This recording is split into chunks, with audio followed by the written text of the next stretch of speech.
Good morning. Nice to see so many people here. And some of you I know, as Jill said. Others I haven't met before, so it would be a nice opportunity to meet you today, if possible. I'm just looking around the room and I'm seeing these beautiful paintings. I didn't realise that such beautiful work was in this room. And I'm going to be talking about communication, and I think thinking about what these pictures communicate to me, and every picture is different, isn't it? And I think it communicates different things to different people, and I just think it's interesting how we perceive that and what messages we get. So I think, without further ado, I'll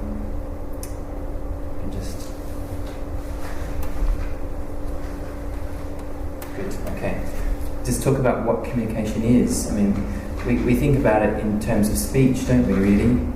But just looking at these paintings, you could get a message from these beautiful artworks as well. And that might be a different message that I might get compared to somebody else. So I think it's that the traditional, this is a bit low for me, isn't it? So I'm gonna, is it alright if I just, I think the mic can still, yeah, okay, good. So the traditional meaning in the Oxford English Dictionary is the imparting or exchanging of information by speaking, writing, or using some other medium. The paintings, for instance. The successful conveying or sharing of ideas and feelings. And so we can do that not just with speech. And I'll be talking a bit more about how we do that today. I really wanted to just touch on some practical tips for people who have aphasia, progressive aphasia, and also for people who don't. So we'll be doing a bit of an activity today, and I think I'm sorry to exclude those who do have progressive aphasia, but it might be useful for those who don't to be able to participate in this exercise. Just to show people that it's hard to communicate without speech. And just let me know today if I'm going too fast for some people. Okay? Right. So why do we communicate? I'm going to talk a little bit about that, to express our emotions. Okay?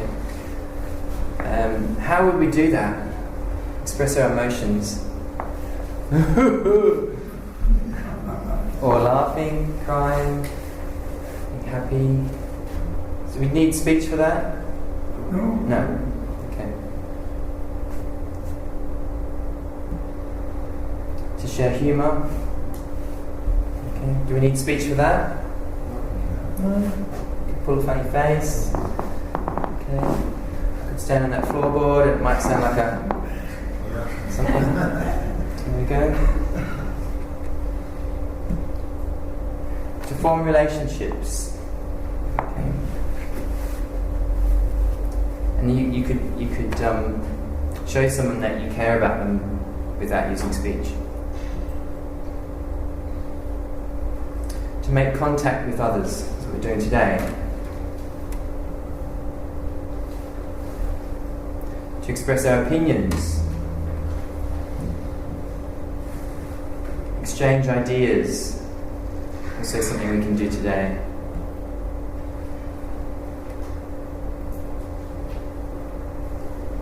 Express our identity.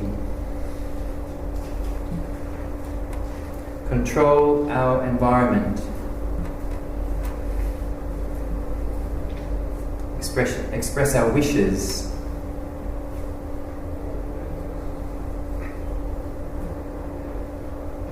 That dress popped up because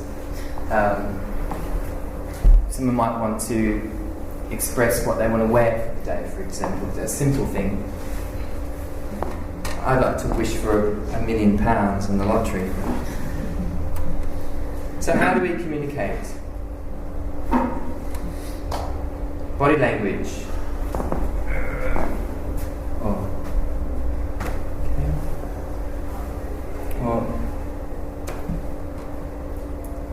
using language, different languages. Speech. We can't see it very well, but that's from the King's Speech, and I thought that was quite good. I'm a speech therapist. Stress and volume, and we can change the way we communicate, or communicate different things using stress and volume. It's very scary. Writing.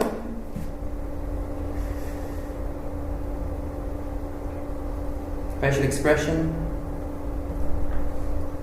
Eye contact, or not giving eye contact, can communicate something. Gesture. Okay. Posture, dress, the context that you're in. So, next we'll talk about what can affect communication. And I think it's important to understand some of these things, because when we're communicating with a partner or a loved one or a friend who might have progressive aphasia, there's lots of factors that can affect how we communicate well. Do you all agree? So we explore this. Hearing loss. That's a big thing, because I often help a lot of people. Couples come to see me, and one might be a bit hearing impaired, and it's not often the person who has a progressive aphasia. Reduced mood. You might not feel like talking. Yes. Yeah. Rings true. Bad eyesight. Okay. Reduced cognitive function. So difficulty with thinking skills, and loss of desire to communicate. That can often happen because people with aphasia can't do it as well, and we want to be able to do something well, and it's hard to accept that we can't do it well, and that might mean we don't want to do it at all. Cultural difference. Linguistic differences. It's harder to communicate with someone who has a different language or such things. Reduced movement. Okay. Difficulty understanding or difficulty expressing what you want to say. Is everyone following at the moment? Okay. Physical and environmental factors. Could be loud noises in another room, or the TV could be on, or the radio, or could be noisy traffic on the street. So that can affect communication. And the listener. It's a big part of the interaction, is the person who's listening to you. And I think it's hard sometimes for the listener to always be interested too, and always to be able to listen. So it's a two-way street, isn't it, communication? So the person with aphasia might feel angry, frustrated. They might feel stupid, depressed, bad-tempered, rejected, jealous because they can't do it as well as somebody else, isolated. They may lose their ability to work or pursue hobbies. How many of those things on the list might you relate to? Frustration. Yeah. Most of them. Yeah. Frustration. And I'm sorry that it's a bit of a negative list, isn't it? But that's the reality of this condition and how it affects your communication. But if we think of these things, what makes us angry, frustrated, feel stupid, depressed, bad-tempered, rejected, jealous, isolated, losing interest in work or hobbies, there might be ways to kind of turn this around. Okay? So we're going to explore some things just by making some differences or some changes to the way you are communicating. You might all be doing it very, very well, and that's wonderful. Maybe it's because you've seen me before. Or maybe it's because you just do a really good job together and you work really well together. But some of these things can still creep in, and this is a part of everyday life. It doesn't matter if people have aphasia or not. We still are allowed to feel these things. I just wanted to highlight this graph. It's an interesting graph, and for those who aren't kind of mathematically minded, I guess, then it's okay if you don't get it. But I'm just talking about communication change in progressive aphasia or frontotemporal dementia. So here we have time all the way along, okay? And say this is when someone might be seeing a diagnosis around that time. And this here measures the fact that you need some support with your communication. And down here, when you're first diagnosed, you don't really need too much support. Agree? Because pretty much you're able to do things fairly independently, fairly well. Maybe speech is a real strength still, and writing, and so it's okay. You feel you're alright, the wheels are not falling off yet. And sometimes, and this is individual too, so I don't want to scare people by this graph, okay? But what we tend to see is that sometimes with a progression, we might need a bit more support a bit further on. That's all it says. Does everyone understand that? Yeah. So I'm going to talk about requiring less support and requiring more support for communication, and use that as a basis of this talk today, so that you can understand some of the aspects of that, and also to get some good strategies and practical tips from it. Okay? Excuse me, are you able to talk about semantic dementia as well? Because that's a smaller part of these two, isn't it? Yeah. I'm going to talk about things collectively, but I think what I'll talk about will pertain to semantic dementia as well. Okay. I'm not going to talk about the streams individually today, okay? But that's a different talk. But I'm really wanting to talk about basic strategies that you all can use across the board, okay? And I realise it's a very delicate topic today, okay? Because some of you might have only received a diagnosis, some of you may have had your diagnosis for a while. This is just about trying to cope with communicating, just to try and make life a bit easier. Okay? So don't be too worried about this time business here. It just happens individually with people, but that's sometimes what we tend to see, is that as time goes on, people might need a bit more support with communication. Okay, so I thought what would be a good practical exercise today, if I walk around, can I still be heard with this? Okay, is that we get pen and paper, okay, and I know that you've got a program today, and on the back is a blank page, and you've got some pencils, or if you have a pen, most of you have a pen, it's okay.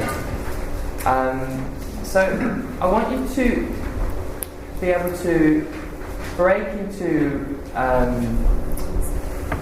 pairs, okay? And for this particular exercise, either, if you know that you have progressive aphasia, you can either join in or you can sit this one out, okay? But it's mainly for people, for carers and friends and loved ones of people with progressive aphasia. Is that okay? There's a lot of talking. How did you all find that exercise, that activity? Slow and difficult. Okay. And so, can you just maybe call out some of the methods that you use to try and convey your message? iPad, yeah. And was that successful? Yeah, because I downloaded this for my uncle, but his speech is not too bad yet. He can get somewhere. David who I've just met, has a big problem. And this is really, I now see how effective it can be because I learned his marriage. Is that predictable? Is it called predictable? Yes, yeah. Okay.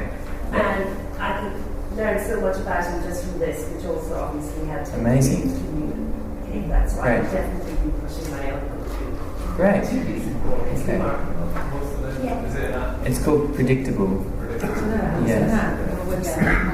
It's an app for the for an Apple product. And it also has a speed thing on it, so that you really can call out Yeah. speech.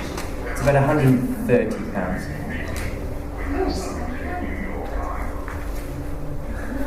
So, yeah.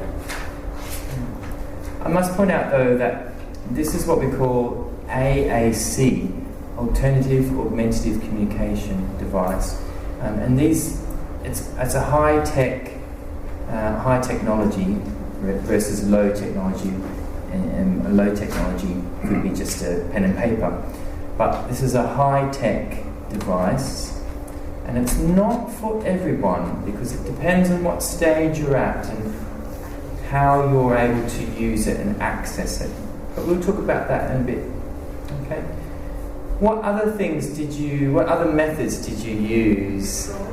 Drawing. How effective was drawing? Okay. So was the person trying to send the message doing the drawing? Good. Okay. What else did you use?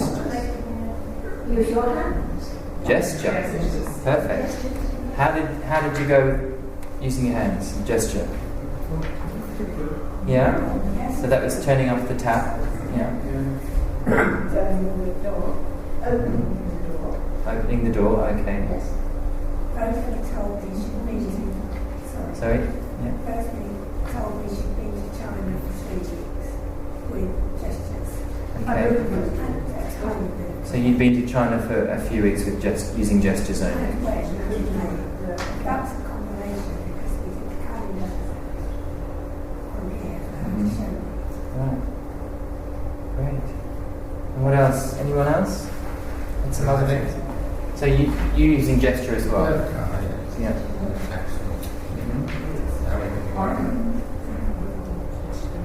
You use your hands and did some gesture too, David? Yes. Okay.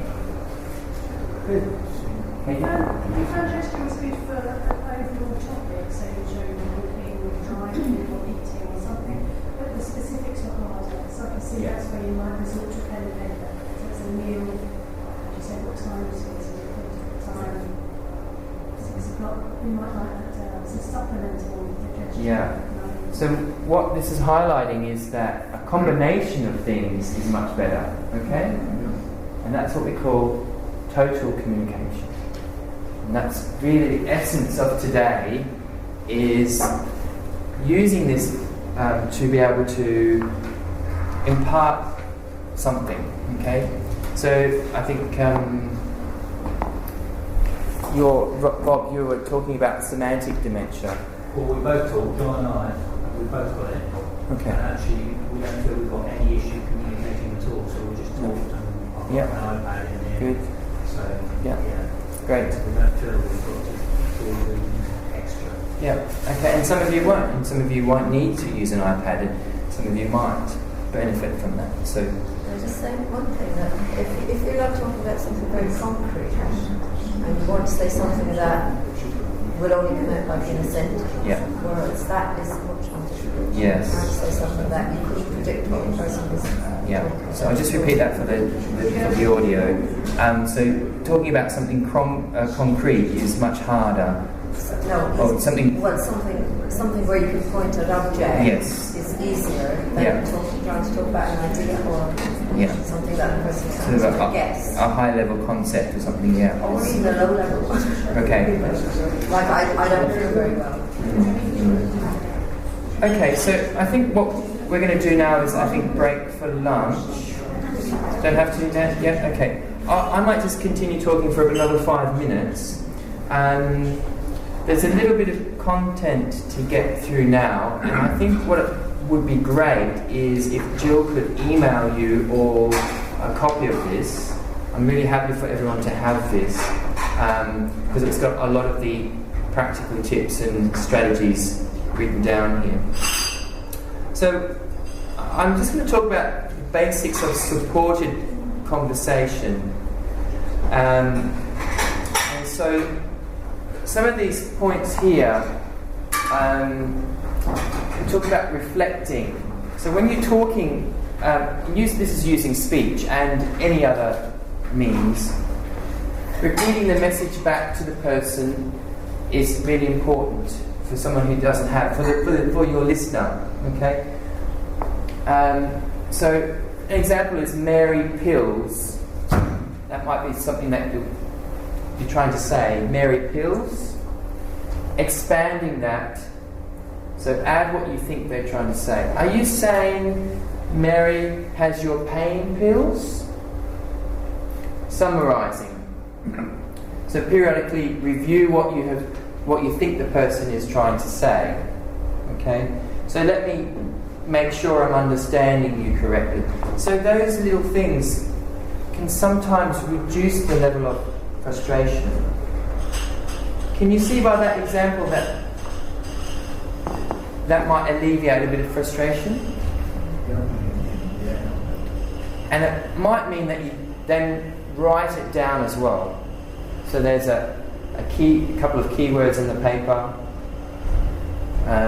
You might be able to get the object if the pills, then there might be a picture of the pills. Okay. Before I showed you that graph, and earlier in a diagnosis, you might have less needs or less supportive needs. So in terms of conversation, on the telephone might be okay, face to face might be okay. Bob and John, you were communicating really well. Multitasking is still okay. Being in a distracting environment, like you're trying to work individually here, but everyone else is in the room as well doing the same thing, so it's quite distracting. Emotional situations or group settings might not be so difficult. Okay? So that's less support required. In terms of reading, you might be able to read longer, more complex information. You might be able to go from sentences to paragraphs quite well, or with no trouble at all. From complex, use complex or abstract content really well. You might not need any pictures. Okay, you can read the newspaper from cover to cover and it's not a problem. So that's less communicative support. More communicative support might be that you need to receive slower messages. Okay, so when I'm talking about this, I'm talking to also the supporters, and this is a big thing. So slow down messages, use less information per message.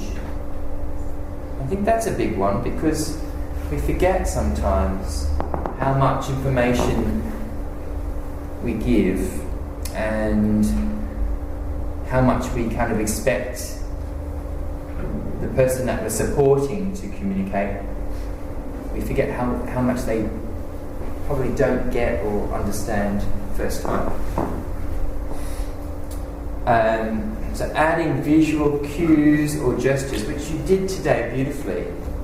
Okay, so it really demonstrates that you've got that ability.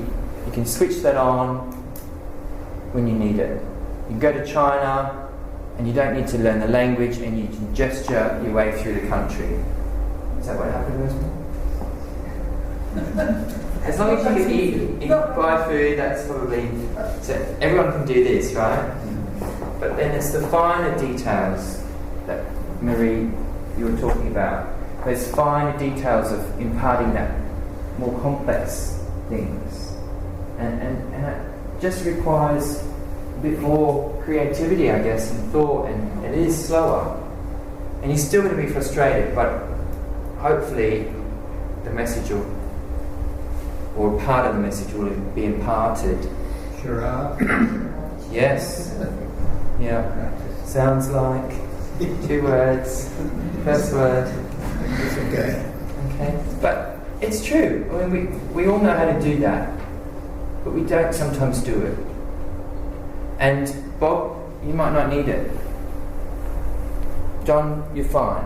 So it's just at different stages, different people are affected by this condition differently.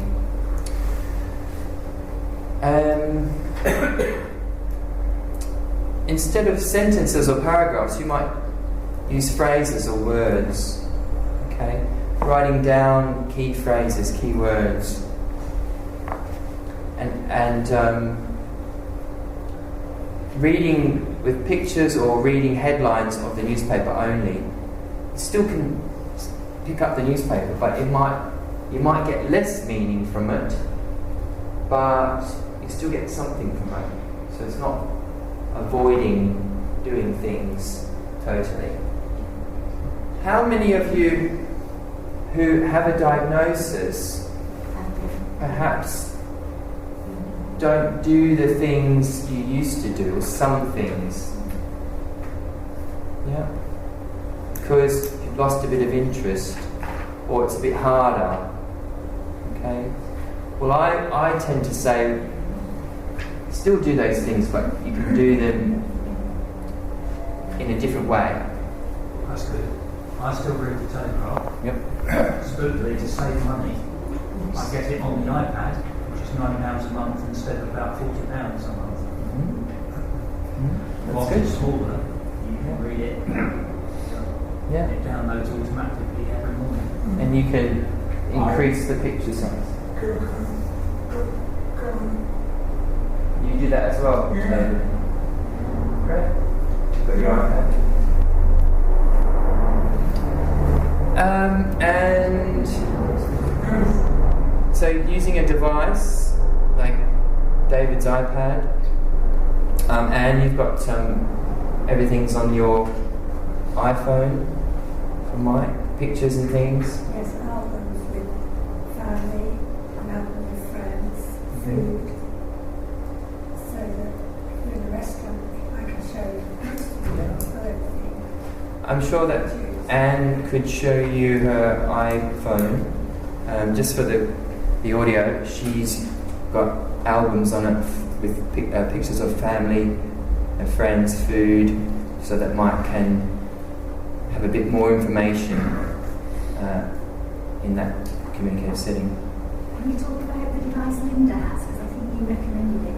Oh yes, Linda's got an iPad as well. Yeah, and I think you've got the Pro to go. I think David, is that right? Is it Pro? Or not yet? This is Pages. That's right. What's that? Linda's got her. An app or something. There's another one called Pro to go. So PROLOQUO, the number 2, and GO. But Linda uses Pages, which is like a... You want to bring one of those up? Yeah. So let's look at breakfast. So Linda's done it's all herself. She's done things for breakfast.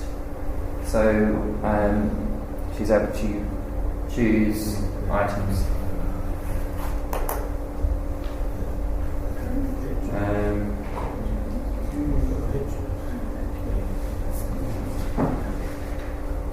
And this works for her, but it might not work for everyone. Nice new iPad.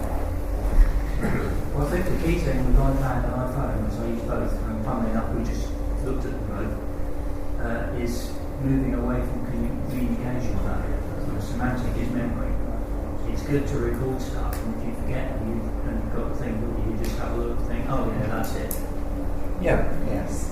And I think Anne finds with Mike that Mike's not able to place the person's name or know who's if they're going to a friend's house for dinner, for example, and then Anne will show Mike the picture of where they're going. I think it's a great way to reinforce the meaning. Luke, can I just ask? Yep. How easy do you find further quote to go? Okay. To use, never mind to say. Okay. The question is, how easy do I find Proloquo to use? It's a specialised app.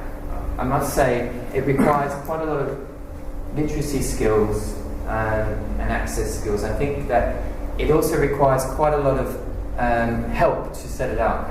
So it's not something I wouldn't go out and buy unless you saw a speech therapist who was able to guide you through it and also to give you advice on how to use it if it's appropriate for you. Yeah.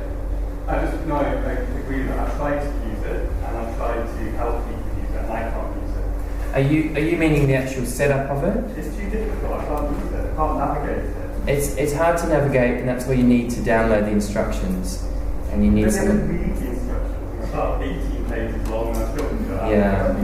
I think. Well, the point I'm making is not just that it's different for different people, Yeah. isn't it? There might be other ones which are more suitable. So someone buys that one, they can't use it, then they take notes and read. That's what it is. Yeah. The ones better, simpler ones. Yeah. I think the bottom line is that. Sorry. Oh, okay. The bottom line is that. Yeah. I think that you need someone with quite savvy tech skills to help you set it up, but it will. Kevin's got it and he uses it with grandchildren. And tell them exactly what to do. And it's brilliant. So some people are finding it really effective. And how did you find the setup of it? Difficult, but I've got various information from speech therapists. Okay. It was I lovely. really don't know what I'm doing, but the grandchildren do. Sure.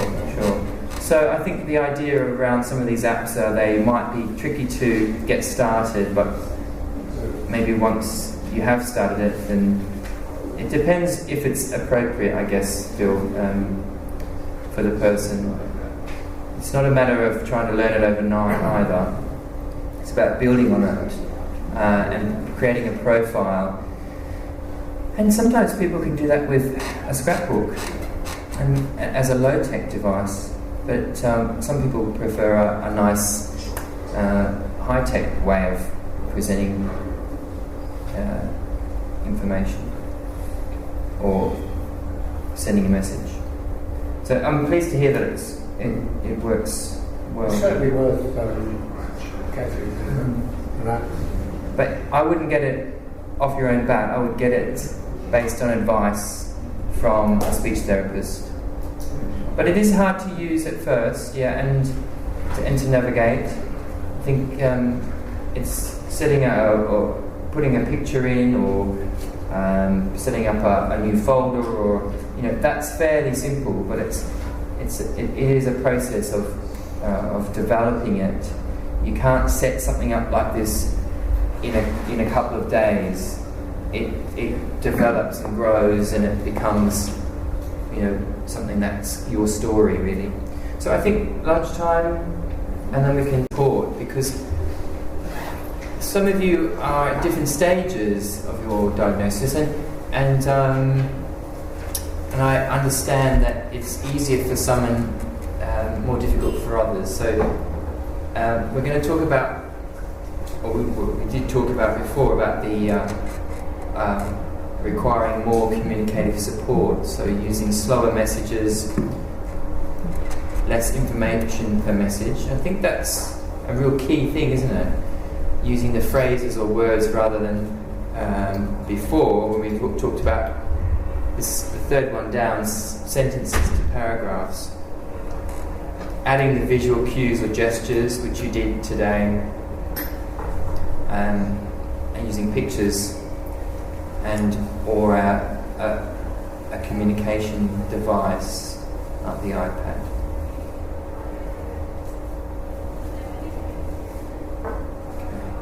And it says devices with choices, many choices, or the ability to generate your own. And that might be a difficult thing for some people, is to generate. And I think that was some of the feedback before, was that it's harder to send a message or to impart information that is quite high level, or about something that's not in the room, or it's more difficult. So the most communicative support, okay, we're talking about giving verbal choices. For example, narrowing it down. So rather than having lots of choice, you might say, would you like milk or juice? Okay, not saying, what would you like to drink? Because if you say, what would you like to drink? That's an open-ended question. It requires a lot more language than just a yes or a no. So if you're saying, would you like milk or juice? Okay, it's difficult. So you would say, would you like milk? Yes or no? Would you like juice? Yes or no? Okay. So that's thinking about someone who requires a lot of communicative support. You might have starter phrases. Roses are red, violets are, and it might help access that semantic, that meaning area in the brain that holds all that meaning. Melodic cues, okay? Somewhere over the rainbow. Or something that jogs some type of memory. I think someone was talking to me before about music, and I think there was a guest speaker, one of the previous groups, about music, wasn't it? Yes. Yeah. Using gesture. I can't stress enough how important the use of gesture is. I'm thinking about my neighbour who's Italian, and he uses his hands all the time. And certainly when I went to Italy, and they use their hands and they gesture a lot. So this is what we have to be more Italian. But not just for the person with aphasia, but also the person who's the listener, to use gesture. And that was what you found when you did that exercise before, that you had to use a gesture to get that message across. And that was a really effective way to do it. And someone was saying, what time for dinner, putting at the watch. So there's an example there. I think if it's a context of, say you're at someone's place for dinner and it's getting late, and you want to get home, you might think, what message does that convey? It's time to go. Yeah. What about if you're going to get the train and you're doing this? What's that mean? Hurry up, we might miss the train. So the same gesture might mean different things in a different context. And that's why the speech therapy role is really to talk about those contexts and to say, why don't you use these strategies in this context? What about if you're in the kitchen? Burning. Yeah, don't leave it too long. The eggs are going to burn, or the cake's going to burn, or so it's effective, isn't it? Just that. Or I could try and make my watch work. The battery's gone. Non-verbals. They're important for the listener to give these back.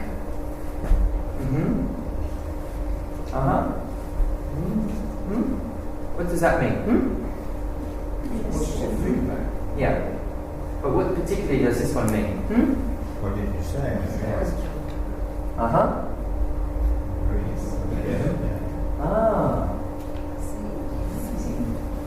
So that subtlety. We do it, but do we do it purposefully? Do we do it with that support in mind? Sometimes we have to think about it, I think, So again, I'm going to touch on the yes and no questions, really important, rather than an open-ended question. Okay.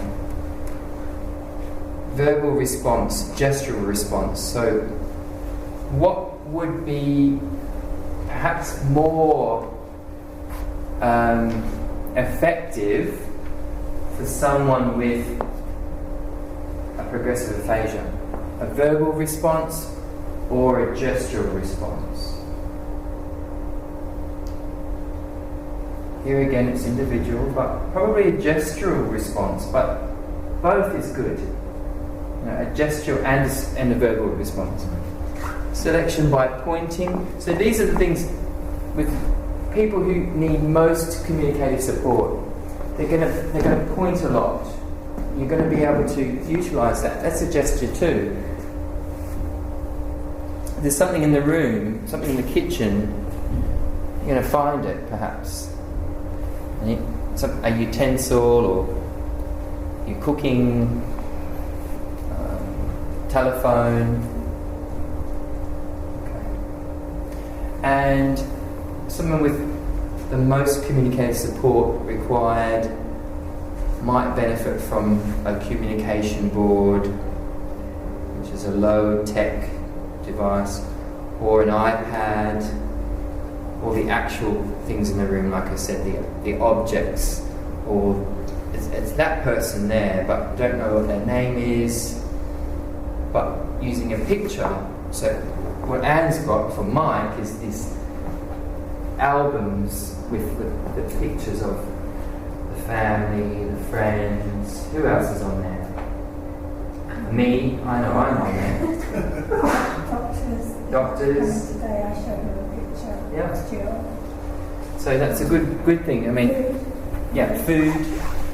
This is where we're going. I was just talking. What was your name? Sorry, Teresa. About, say, if you're going out for a meal, using a picture to say, okay, well, do you feel like pizza tonight? But the person with aphasia might not know what you're talking about in terms of the actual object. So it's good to have a picture. Here's a pizza. And you might see by their facial expression, not sure about pizza tonight. Might try and look at some other things. Would you like to go to McDonald's or something? I don't want to use that example, but it's the only one I can think of. Okay. Low tech. Let's just talk about this again. So it's what you're doing before, using writing, pen and paper, drawing a picture, or using pictures that are from the internet or from books. And this is that consideration of the abstract versus concrete. It's really important. It's harder to convey those things with just simple line drawings, but you can do it a bit more effectively with a picture perhaps. But This is information from the listener to who you're communicating to. If that person's got aphasia, it's harder for them to then send that information back to the listener. So it's about breaking it down. And it is slower and it is harder, but it's better than not doing it at all. Okay? Line drawings, pictures, symbols, not so much, I don't really use those so much, but photographs are great. The actual object, and again, yes/no questions and gesture. High-tech support is using the iPads and various things like that. Okay. Not only, I mean, iPads are the most commonly used ones because they have more apps, more applications. But the tablets, the Android versions, are bringing out a lot as well. I think Apple tend to corner the market with it. So this is the nitty-gritty, and what I want you to do now is we're going to think about these strategies and things here, and I want you to, feel free just to sort of put up your hand and talk about what you do. And what works or what doesn't work. Okay, so ensuring quiet surroundings is really important.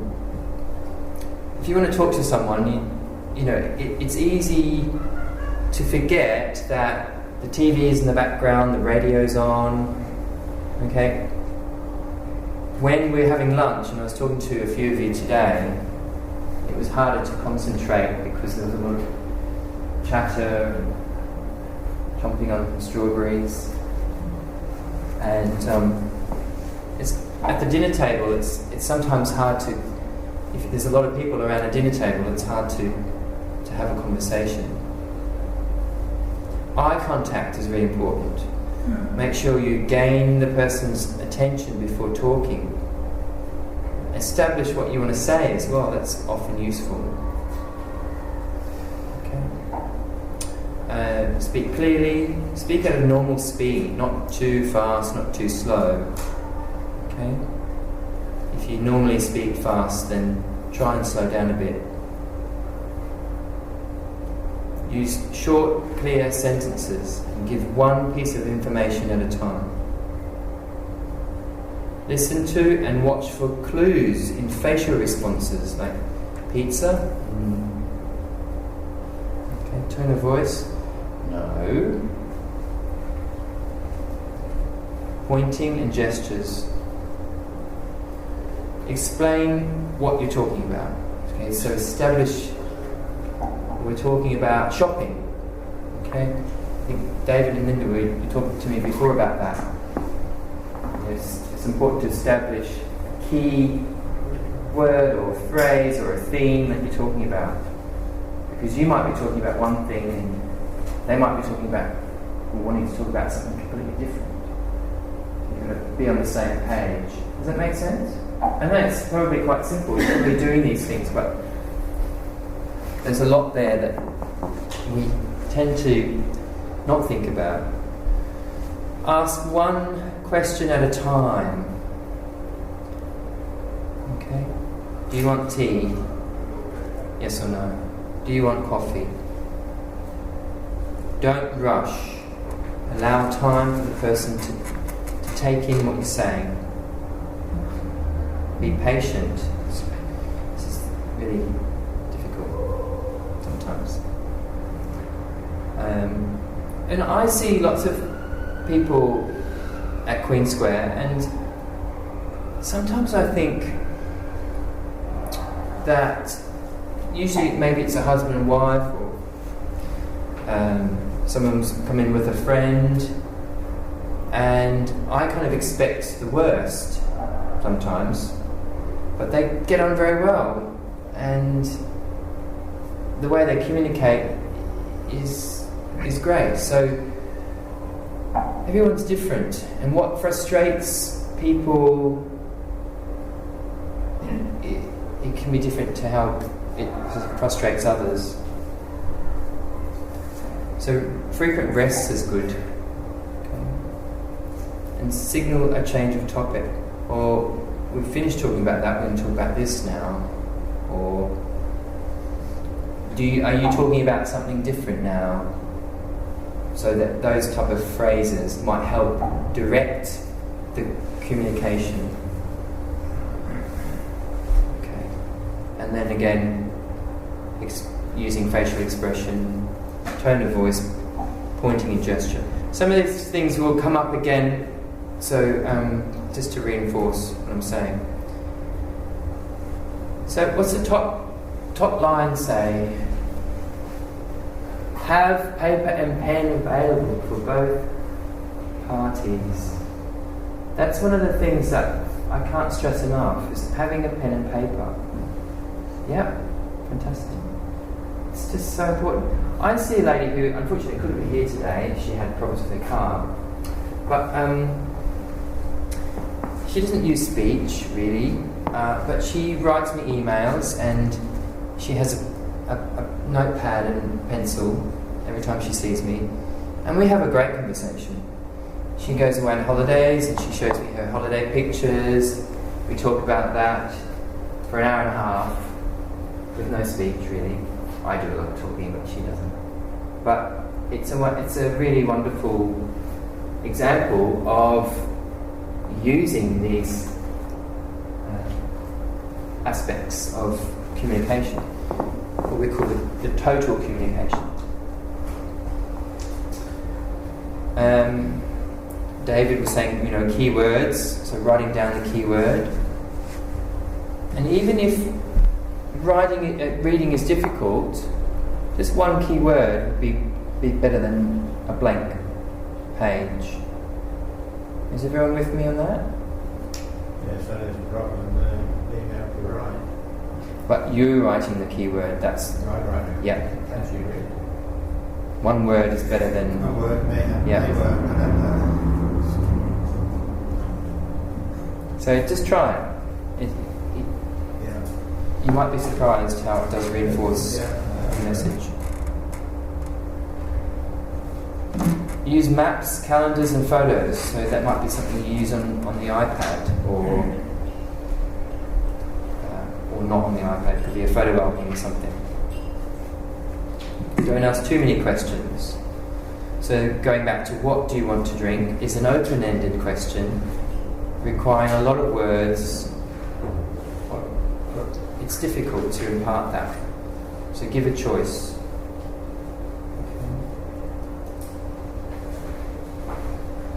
Encourage the person to communicate in any way. And that's the crux of the whole thing. That's just what we're talking about today, is total communication. And have a little way of encouraging the person to let you know when they've not understood. Maybe that's just a shake of the head, or you know them very well, so you'll get to know.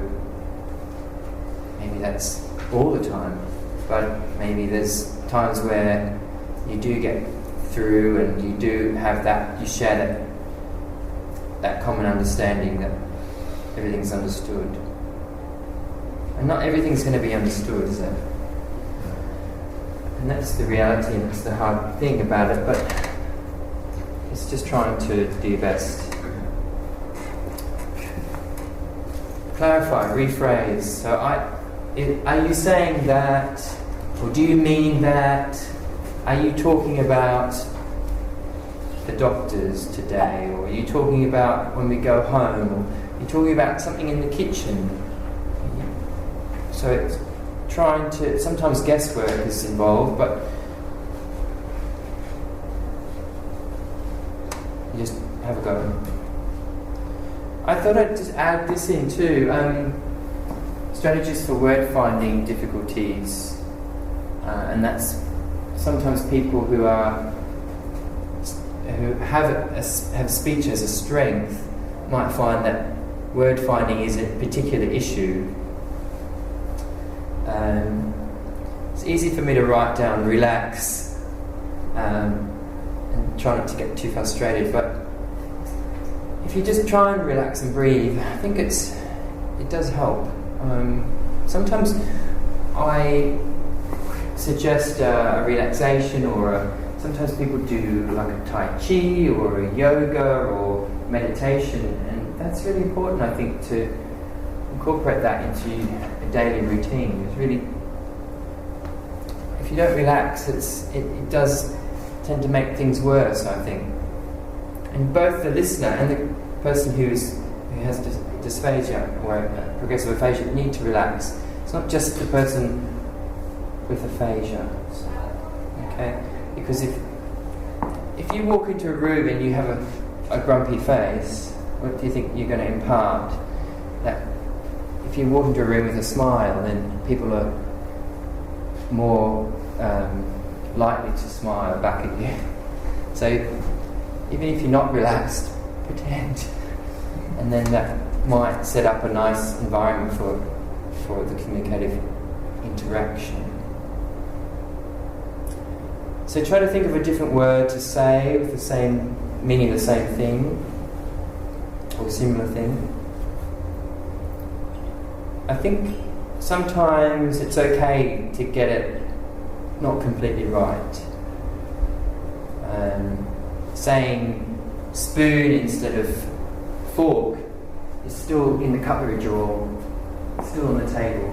Saying cup instead of glass is still a very similar thing. Oh, it's in the bathroom. No, I mean the kitchen. It's a bit more further away. But I think I like to say to people, tell me about it. What are you trying to say? Tell me about, describe the word or describe the thing. Okay? What's its function? What's it look like? Tell me, is it big? Is it using gesture again to try and describe things? That's okay if it's an object. Much harder if it's just a word, like if I was to use a word like adjective, there's no object to show that word, is there? Write the first letter or sound it out. Some of you, I think Teresa, you were talking about cognitive problems, and I think there's a few useful tips here. Writing down the most important information to assist with comprehension and memory. Okay. So when you're having a conversation at home, it's a good idea to have a book. You write things down you talk about, and it just might give you a reference point. Oh, we talked about that yesterday. Do you mean this? Or you can flip through, maybe put it in a diary. Okay.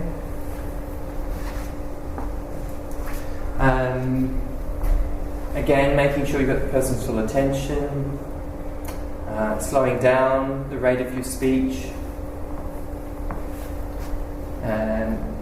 specify who, what, when, or where and when. That's really important. Frequently check that you're being understood. Okay?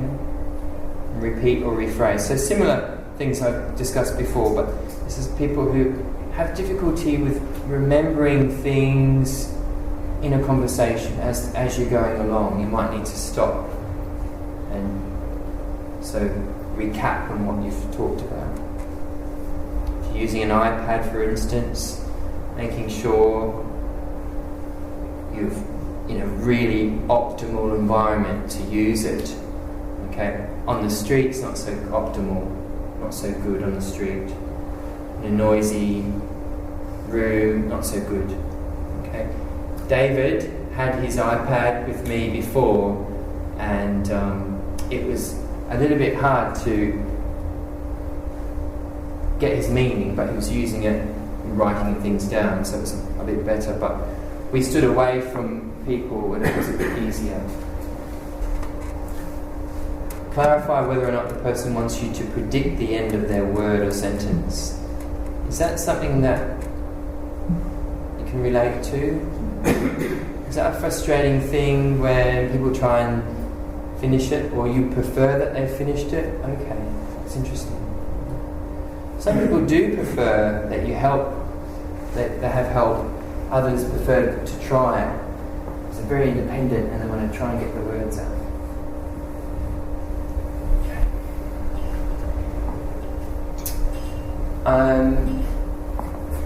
An AAC, alternative augmentative communication device, might not necessarily be the iPad, but it might be an alphabet chart. So it might be something as simple, as rudimentary as that, and you can point to the letters, maybe if that is effective.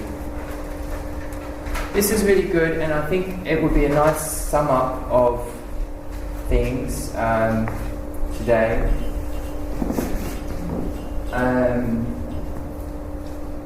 Just helping you communicate with someone with aphasia, or helping overall. Just wait, give time to speak. This says resist the urge to finish sentences or offer words unless you get a clear signal that this suggestion is welcome. Be sensitive to noise. We talked about that. Be open to different ways of getting a message across, and that's been the main focus of today. And confirm that you're communicating successfully. Verify that your partner uses yes and no consistently, and then use yes and no questions to check key points. This checklist might not be for everyone, but it's quite useful, I think. So you can have a copy of that. Keep in mind, things will change over time, so you might need to adapt strategies. What works today might not work well in a couple of months or years. An iPad's not a quick fix. Different things work with different people at different times, so you need to be flexible and open to different ways of communicating. Be ready to meet in the middle. So, I guess I'd like you to perhaps, if you've got any questions now,